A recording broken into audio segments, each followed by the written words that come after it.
Hi, everybody. So, managing MFA and MFA rollout can be a challenge.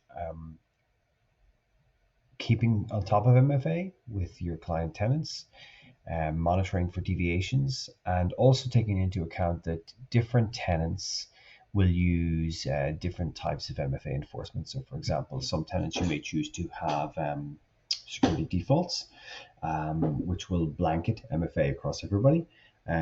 In some tenants, you may have conditional access policies for MFA, and in some tenants that don't have the conditional access policy licenses, as your Active Directory Premium P1 or P2, you'll have to do per user MFA.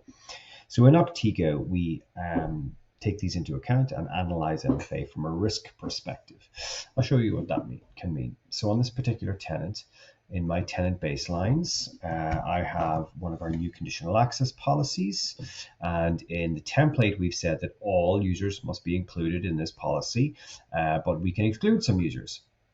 And here, a number of users have been excluded. And what we are going to do is then take a look at per user MFA for this tenant. And we can see that we can also include some users in per user MFA. So I've got number of users here, and you can see that one of these per user MFA users is actually deviating presently, and some of them are passing. So it could be a mixture of this. Now, this is possibly an unusual example, a more complex example, but I just wanted to highlight what the system can do depending if you have a mix and match of these MFA baselines, and indeed you may choose to just put both in force for whatever reason. Of course, with Octiga group baselines, you can also build in exceptions. So you can come up with some pretty elaborate scenarios if you wish.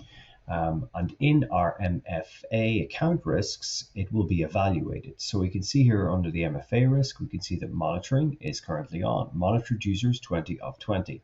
And we can see that they are being monitored through three particular baselines. The conditional access policy baseline, and we can go take a look at those 13 users. And then the users that are excluded in there, some of them are handled within these two baselines. So we've got a default group is managing 6 users. And then in fact, I've got an override built in here for the SMTP printers, which is managing one of these, where in fact, I think MFA is allowed. Or sorry, MFA is turned off.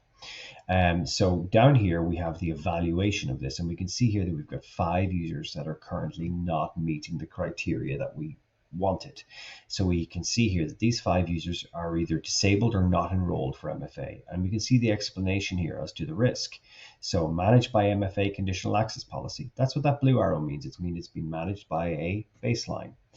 And the desired value for this baseline is enabled, but MFA for this user is either disabled or not enrolled. So this means I've got a hit list.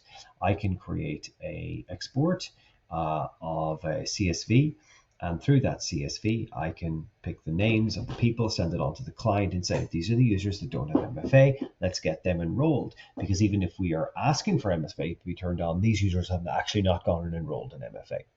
We're not detecting that. So this can be a very useful tool for your MFA rollout. We'd love to hear your feedback. If there's any changes we can make to this, any additional pieces, because we're always trying to make this job easier for MSPs to do these workflows. Thanks for listening.